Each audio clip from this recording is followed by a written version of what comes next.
दोस्तों, हम सब जीवन में कुछ न कुछ बनना चाहते हैं, सफल, शक्तिशाली, सम्मानित। लेकिन अक्सर जब हम उस ऊंचाई तक पहुंचते हैं तो एक अदृश्य विष हमारे भीतर पनपने लगता है, अहंकार। अहंकार वो चुपचाप बढ़ता हुआ भाव है जो हमें दूसरों से बड़ा दिखाने की चाह में खुद को खोने पर मजबूर कर देता है। अहंकार हमें हमारे ज्ञान से नहीं, हमारे भ्रम से जोड़ता है। ये हमें यह यकीन दिलाता है कि हम सबसे बेहतर हैं, सबसे ऊपर हैं और किसी की बात सुनना हमारी गरिमा के खिलाफ है। लेकिन सच्चाई ये है, अहंकार जितना ऊंचा होता है, इंसान उतना ही अकेला और खोखला हो जाता है। आज इस वीडियो में हम बात करेंगे, अहंकार असल में होता क्या है, ये हमारे रिश्तों, सोच और सफलता को कैसे नुकसान पहुंचाता है, और सबसे जरूरी, इसे कैसे खत्म किया जाए ताकि हम सच में एक बेहतर इंसान बन सकें। क्योंकि याद रखिए, अहंकार मिटता है तो ज्ञान खिलता है, और जहां विनम्रता होती है वहां असली ऊंचाई शुरू होती है। इस विषय को अच्छे ढंग से समझने में आज की कहानी हमारी मदद करेगी। दरअसल राजवीर एक प्रसिद्ध लेखक था। उसके लेख अखबारों में छपते, टीवी चैनलों में उसके इंटरव्यू होते और सोशल मीडिया पर लाखों लोग उसे फॉलो करते थे। कभी एक सामान्य शिक्षक से शुरू हुई उसकी यात्रा अब उसे समाज का प्रेरणा स्रोत बना चुकी थी। लेकिन इसी प्रेरणा के पीछे छिपा था एक अदृश्य और मजबूत दीवार, अहंकार। राजवीर अब अपने आसपास के लोगों को नजरअंदाज करने लगा था। जो लोग पहले उसके साथी थे अब उसे छोटे लगते थे। वह सोचता, मैं अलग हूं, बाकी लोग मेरी बराबरी नहीं कर सकते। मैं जो बोलता हूं वही सत्य है। उसकी भाषा में विनम्रता की जगह अकड़ आ गई थी। उसे लगता था कि वह जो कुछ है वह सिर्फ अपनी मेहनत का परिणाम है, उसमें किसी और की कोई भूमिका नहीं। एक दिन उसकी मां, जो गांव में रहती थीं, बीमार हो गईं। राजवीर ने एक नौकर को दवाइयां भिजवा दी, लेकिन खुद नहीं गया। उसे लगा, मेरे जैसे बड़े व्यक्ति का समय गांव में क्यों बर्बाद हो। कुछ दिनों बाद मां की चिट्ठी आई। उसमें लिखा था, बेटा, शरीर की बीमारी से ज्यादा खतरनाक होता है मन का गर्व। जिस दिन तू खुद को दूसरों से बड़ा समझने लगे, उस दिन समझना तू खुद को खो चुका है। राजवीर ने चिट्ठी पढ़ तो ली, पर हंसकर रख दी। ये तो पुरानी पीढ़ी की बातें हैं, आज के युग में खुद को साबित करना पड़ता है। लेकिन मां की बात कहीं दिल में चुभ गई। 1 महीने बाद राजवीर को एक साहित्य सम्मेलन में आमंत्रित किया गया। वहां मंच पर बैठे कुछ वरिष्ठ लेखक उससे भी ज्यादा सम्मान पा रहे थे। राजवीर को बुरा लगा, मैं आज के समय का सबसे चर्चित लेखक हूं, फिर भी लोग इन्हें इतना महत्व क्यों दे रहे हैं। उसकी आंखें ईर्ष्या से भर गईं। सम्मेलन के बाद वह उस वरिष्ठ लेखक विवेक जी से मिलने गया और बातों ही बातों में अपने लेखों की तारीफ करने लगा। विवेक जी मुस्कुराए और बोले, तुम बहुत अच्छा लिखते हो, लेकिन एक सलाह दूं, जितना ऊपर चढ़ते जाओ उतना झुकना सीखो, क्योंकि पेड़ फल देकर झुकते हैं, घमंड में नहीं अकड़ते। राजवीर कुछ नहीं बोल पाया। विवेक जी की बातों में वही मां की चिट्ठी की गूंज थी। उस रात राजवीर अपने लेखों की पुरानी डायरी पलटने लगा। शुरुआती दिनों में उसके लेखों में भाव थे, गहराई थी, जीवन के दर्द और उम्मीद की बात थी। लेकिन अब उसके लेखों में शब्द तो थे, पर भाव गायब थे।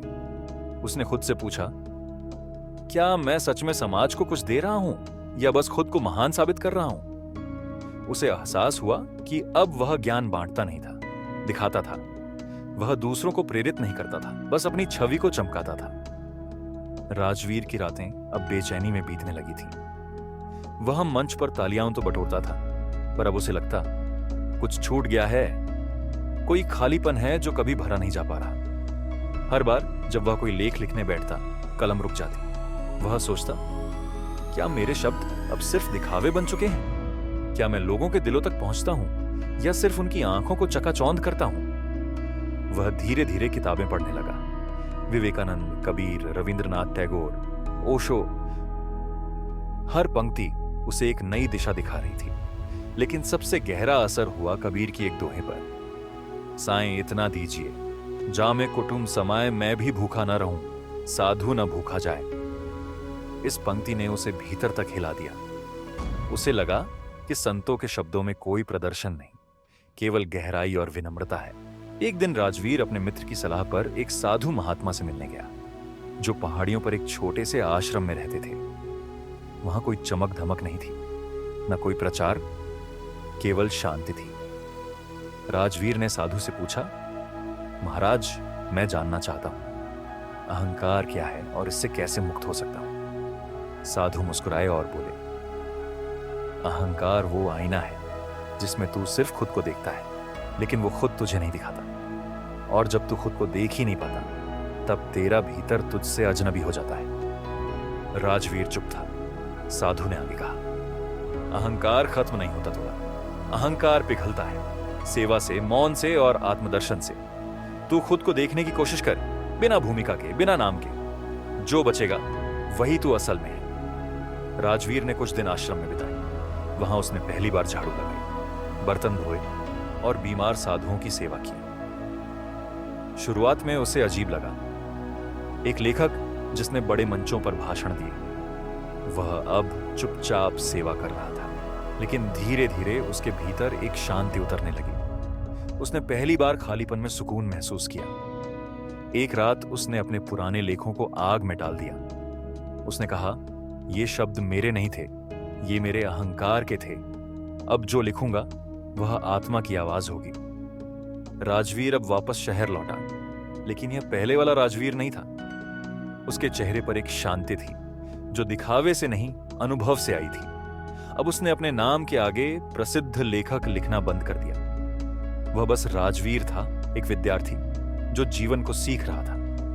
वह अब मंचों पर बोलने तो जाता था, लेकिन उसकी बातें अब ज्ञान के प्रदर्शन की तरह नहीं लगती थी। वे हृदय की सच्ची पुकार लगती थी। एक कार्यक्रम में उसने मंच पर सिर्फ 3 पंक्तियां बोली, मैं अब लेखक नहीं हूं, मैं एक साधारण मनुष्य हूं जो अपने भीतर के मैं को समझने की कोशिश कर रहा है।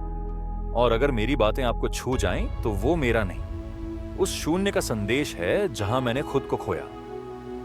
सारी ऑडियंस स्तब्ध रह गई। तालियां बजीं, लेकिन अब उन्हें सुनकर राजवीर मुस्कुराता नहीं था। अब वह सुनता था वो मौन जो भीतर की आवाज से जुड़ता था। राजवीर ने अब अपना लेखन फिर से शुरू किया, लेकिन इस बार विषय थे, मैं कौन हूं, अहंकार से आजादी कैसे, सेवा का अर्थ क्या है, भीतर की मौन शक्ति।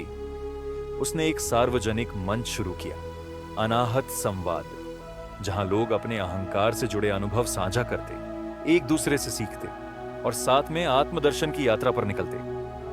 राजवीर खुद वहां बस श्रोता बनकर बैठता। उसने एक नियम बनाया, यहां कोई गुरु नहीं, कोई शिष्य नहीं, सब साधक हैं जो एक दूसरे के अनुभव से सीखते हैं। राजवीर की नई सोच से समाज में एक अलग माहौल बनने लगा।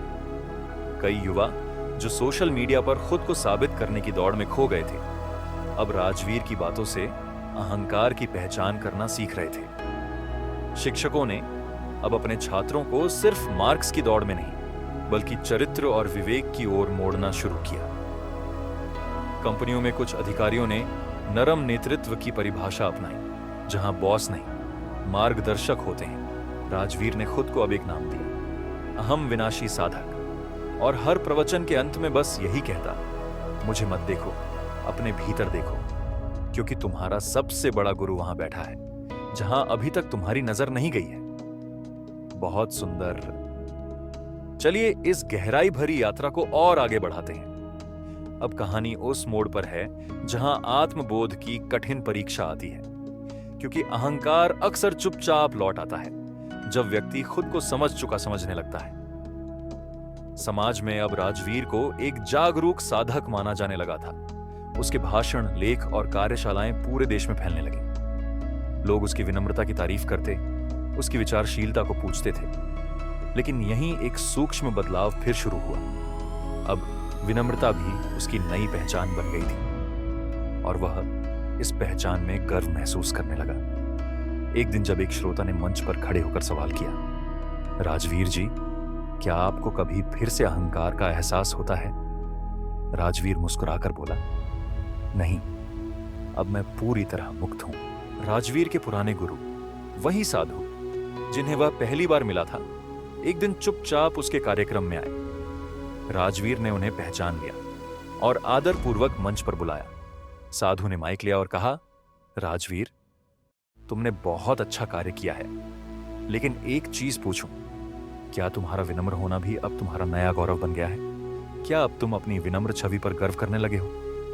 राजवीर स्तब्ध था। उसके चेहरे पर चुप्पी थी, दिल में तूफान। साधु ने आगे कहा, अहंकार सिर्फ मैं श्रेष्ठ हूं मैं नहीं होता। कभी कभी मैं सबसे विनम्र हूं में भी छिपा होता है। अहंकार हर बार रूप बदलकर लौट आता है, जब तक तुम अपने भीतर उस मौन को नहीं पकड़ते जो मैं और तू दोनों से मुक्त है। उस रात राजवीर देर तक बैठा रहा, मौन, शांत और आत्मनिरीक्षण में डूबा हुआ। अब उसे समझ में आया, अहंकार कभी पूरी तरह मरता नहीं, वह रूप बदलता है, परछाई की तरह पीछा करता है। अब उसने अपने जीवन का सबसे कठिन युद्ध शुरू किया, भीतर के अहंकार से युद्ध। उसने अपनी टीम से कहा, अब मैं कोई कार्यक्रम नहीं करूंगा, कोई लेख नहीं लिखूंगा, मैं अब सिर्फ जीऊंगा, मौन में, साधना में, स्वयं की सच्ची पहचान में। वह पहाड़ियों पर लौट गया, उसी पुराने आश्रम में। अब वह वहां साधारण से कपड़ों में सेवा करता, मिट्टी उठाता, सब्जियां काटता और कुछ नहीं कहता। लोग पूछते, राजवीर कहां है? उत्तर मिलता, वो अब खुद में समा गया है, जहां न नाम है न छवि, सिर्फ मौन है, सिर्फ शांति है। राजवीर अब आश्रम में शांत जीवन जी रहा था। वह किसी मंच पर नहीं बोलता, कोई किताब नहीं लिखता, बस सेवा करता, ध्यान करता और रोज सूर्योदय के समय मिट्टी पर बैठकर मौन साधना करता। लेकिन आश्चर्य की बात यह थी कि लोगों का आना अब और भी बढ़ गया था। अब वे सिर्फ उसकी बातें सुनने नहीं, उसके मौन को महसूस करने आते थे। लोग कहते, जब हम उसके पास बैठते हैं तो ऐसा लगता है जैसे हमारे भीतर का शोर खुद शांत हो जाता है। राजवीर अब शब्दों से नहीं, ऊर्जा से संवाद कर रहा था। कुछ वर्षों बाद राजवीर बहुत वृद्ध हो चला था, लेकिन उसकी आंखों में वही चमक थी, वही मौन की गहराई। एक आखिरी बार लोगों ने आग्रह किया, राजवीर जी, आप जीवन का अंतिम संदेश दीजिए। वह मुस्कुराया और धीमे स्वर में बोला, अहंकार वो पर्दा है जो आत्मा से तुम्हें दूर रखता है। जब तुम सेवा करते हो, जब तुम मौन होते हो, जब तुम खुद को किसी से बड़ा नहीं समझते, तभी आत्मा की खिड़की खुलती है। याद रखना, विनम्रता कोई गुण नहीं, वह तुम्हारी असली प्रकृति है। उसे अपनाओ, उसे जताओ मत। और जब तुम खुद को भूल जाओ, वही पल होगा जब तुम सच्चे रूप में खुद को पाओगे। और इतना कहकर वह चुप हो गया, लेकिन उसके मौन में वो शब्द थे जो सदियों तक गूंजते रहेंगे। तो ये थी आज की कहानी। अगर इस कहानी से आपने कुछ भी सीखा है, और अगर ऐसी ही कहानियों के माध्यम से आप अपने जीवन में बदलाव लाना चाहते हैं, तो आप हमारे चैनल को सब्सक्राइब कर सकते हैं। धन्यवाद।